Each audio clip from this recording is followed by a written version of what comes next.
విన్భక్తి ప్రేక్షకులందరికీ నమస్కారం. మనతో ఉన్నారు neuro psychological therapist, astrologer and numerologist Madhavi గారు ఉన్నారు. మాట్లాడదాం. నమస్తే మేడం. నమస్తే రమా. మేడం, జాబ్ ప్రయత్నాలు చేస్తున్న వాళ్ళందరికీ జాబ్ దగ్గర దాకా వచ్చి లాస్ట్ మినిట్లో మిస్ అయిపోతుంది అంటే చాలా పెయిన్ ఉంటుంది కదా.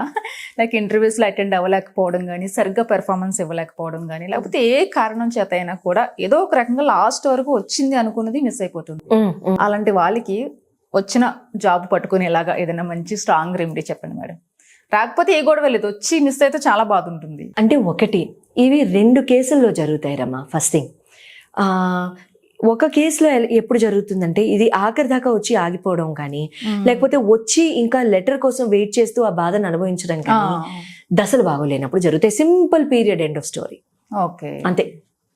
దశలు బాగోలేనప్పుడు, దశలు కనుక బాగోకపోతే అటువంటి పరిస్థితుల్లో ఇక్కడ ఏమవుతుంది అని అంటే, అది చేసిన ఇంటర్వ్యూ కంప్లీట్గా ఫుల్ ఫ్లెడ్జ్డ్గా అవ్వకపోవడం కానివ్వండి, లేకపోతే అది లాస్ట్ వరకు తీసుకెళ్ళిన తర్వాత అది అక్కడ లెటర్ ఇవ్వకపోవడం కానివ్వండి, లేకపోతే సెలెక్ట్ అయ్యావో లేదో చెప్పకుండా ఇంకా నాంచడం కానివ్వండి, ఇలాంటివి జరుగుతూ ఉంటాయి. అటువంటప్పుడు ఒక్కసారి జాతక పరిశీలన మస్ట్ అని అంటాను. అప్పుడు ఏమవుతుందంటే, ఇక్కడ ఏమీ లేదు, సింపుల్ లాజిక్ అండి. మీకు కరెక్ట్గా మీకు వస్తుంది అనుకునే టైమ్స్లో మీరు ఎప్పుడైతే ఈ జాబ్ ఇంటర్వ్యూస్కి అప్లై చేస్తారో గన్ షాట్గా జరుగుతాయి, ఖచ్చితంగా జరుగుతాయి. అక్కడ మీకు వెళ్ళారు, వచ్చాము, చేసాము, వచ్చాము, తెచ్చుకున్నాము, అంతవరకే. అదే కనుక మనకి టైం బాగోలేనప్పుడు, దశలు బాగోలేనప్పుడు, దిశలు బాగోలేనప్పుడు చేసుకున్నాం అనుకోండి, అప్పుడు ఏమవుతుంది? ఇలా లాస్ట్ వరకు వచ్చి ఆగిపోతుంది. మనకి సహకరించాలి కదా ఏదో ఒకటి. ఆ సహకరణ అనేది మనకి పూర్తిగా అందదు కదా. అదే కదా అవుతా ఆ టైంలో అలాంటివి అవుతూ ఉంటాయి అన్నమాట. ఓకే, ఒకసారి మనం అది ఏం జరుగుతుందో చూసుకోవాలి. అంటే మనం ఇప్పుడు మనం జాబ్ మారుదాం అనుకుంటున్నాం, ఇది అసలు కరెక్ట్ టైమా? చేతిలో ఉన్నది ఎప్పుడు వదిలేసుకోవద్దండి. మేము హడావుడిగా ఏదో రిజైన్ చేసాం, ఆ రోజు ఏదో మూడ్లో రిజైన్ చేసాం, అది ఏముంది మళ్ళీ వస్తుందిలే, ఎన్నేళ్ళ ఎక్స్పీరియన్స్ మళ్ళీ వస్తుందిలే, నా కెరియర్లో ఇది అవ్వలేదు. లైఫ్లో దశలు ఒకసారి వస్తాయి. శనీశ్వరుడు 2 సార్లు, రాహు ముచ్చటగా 3 సార్లు, గురువు గారు ఏదో నేను మంచివాడిని కదా అని చెప్పి ఒక 5 సార్లు. ఒకసారి ఏదైనా లైఫ్లో ఒకసారి వస్తుంది, అంతే కదా. ఎన్నాళ్ళు బతికేస్తాం? అంతేలే. నువ్వు గట్టిగా బతికితే 100 ఏళ్ళు జీవితం, అంతే. అది కూడా మహా కష్టం మీద. ఆ 100 ఏళ్లలో ఈ దశలు అప్పటికే అవుతాయి, అంతే. ఇంకా సెంచరీ క్రాస్ చేయాలి, మళ్ళీ రెపిటేషన్ రావాలంటే, అంతే కదా. అంతే. సో ఈ దశలు బాగున్నప్పుడు కనుక మనం అప్లై చేసినట్లయితే తొందరపడి రిజైన్లు చేయొద్దు.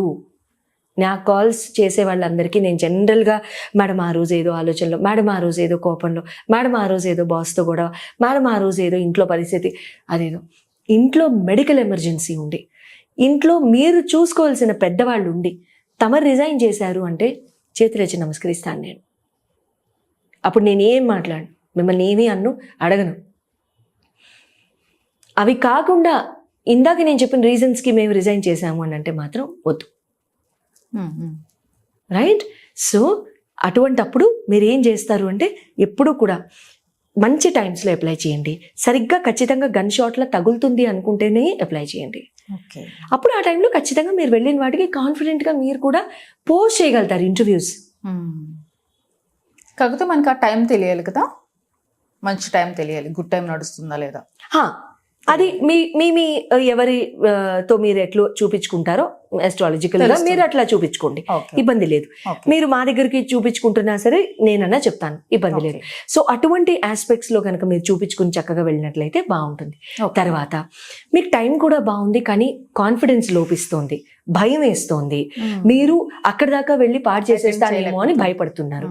అటువంటి ఆస్పెక్ట్స్లో మీరు ఏం చేయండి అంటే, ఇంటర్వ్యూకి బయటికి వెళ్ళే ముందు, అసలు ముందు ఇంటర్వ్యూకి ప్రిపేర్ అవుతున్నప్పుడు మీరు మీ ఇంట్లో ఏదో ఒక గదిలో, అది చిన్నిల్లో, పెద్దిల్లో, 5 రూముల ఇల్లో, 10 రూముల ఇల్లో, 20 రూముల ఇల్లో, ఇల్లే కదా, మీరు ఒక రూమ్లో వాసం చేస్తూ ఉంటారు కదా, ఆ రూమ్లో ఆంజనేయ స్వామి పర్వతం ఎత్తుకుని ఉండే ఫోటో, ఆ ఫోటో ఉంటుంది కదా, ఆ ఫోటోని ప్రింట్అవుట్ తీసుకొని చక్కగా మీ స్టడీ టేబుల్ మీద కానీ, లేకపోతే మీ రూమ్లో కానీ, మీరు అంటే పూజనీయమైన స్థానంలో, అంతేగాని పడుకుని కాళ్ళు అటువైపు పెట్టేసే స్థానం కాకుండా అలా పెట్టుకోండి. ధైర్యంగా ఉంటుంది. ఈస్ట్ కానీ ఈస్ట్. ఓకే. ఈస్ట్ కానీ Okay. లేకపోతే సౌత్ నుంచి సౌత్ వేపు వెళ్ళిపోయే టట్టుగా పెట్టుకోండి. సౌత్ వేపు వెళ్ళిపోయేటట్టు. ఓకే. వెస్ట్ టువర్డ్స్ ఈస్ట్ కానీ సౌత్ వేపు అంటే నార్త్ లో ఉండి సౌత్ చూస్తున్నట్టు ఓకే. అట్లా పెట్టుకుంటే ఆటోమేటిక్ గా కాన్ఫిడెన్స్ పెరుగుతుంది.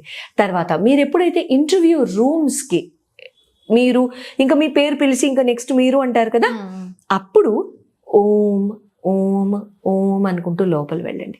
ఓం ఓం ఓం ఓం ఓం అనుకుంటూ స్పీడ్గా అనుకోకుండా ఓం ఓం ఓం అనుకుంటున్నప్పుడు చూడండి, ఇక్కడి నుంచి మీకు వైబ్రేషన్ చాలా చక్కగా పొట్ట వరకు వెళ్తుంది.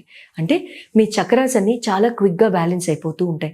చక్రాలు ఎప్పుడైతే బ్యాలెన్స్ అయిపోతూ ఉంటాయో మీకు ఆందోళన, భయము, యాంగ్జైటీ, మీకు ఇలాంటి ఆస్పెక్ట్స్ ఉండవు. ఓకే. ఓపెన్గా మాట్లాడగలుగుతారు. ఏది దాయరు, ఒకటి చెప్పబోయి రెండోది చెప్పరు, ఏది దాచరు, భయం ఉండదు. You will be accepted. Super. మానసికంగా ఎలా ధైర్యంగా ఉండాలో చెప్పారు. అలాగే చివరి వరకు వచ్చి మిస్ అవుతుందంటే సంథింగ్ ఏదో ఉంది, ఖచ్చితంగా మన దశలో బాగాలేదు, అంటే చూపించుకోవాలని కూడా అటు చెప్పారు. ఎన్నాళ్ళు బాగోండి, కొన్నాళ్ళు కాస్త ఆ టైం పీరియడ్స్ లో కనుక మనం ట్రై చేసినట్లయితే ఇంకా ఏ ఇబ్బంది ఉండదు. కానీ మీరు అన్నట్టుగా లాస్ట్ దాకా వచ్చి మిస్ అవుతున్నప్పుడు ఏంటో అసలు అర్థం కాదు. అర్థం కాదు కదా, ఎవరికైనా అర్థం కాదు కదా. అవును, ఏమవుతుంది అని పిచ్చకపోతుంది. అంతే. బట్ ఇది మనకి ఆలోచించాలి మనం, అంతే, అది రావాలి, మన తట్టాలి మనసు. అంతే. ఓకే. నమస్తే. నమస్తే రమ్మా.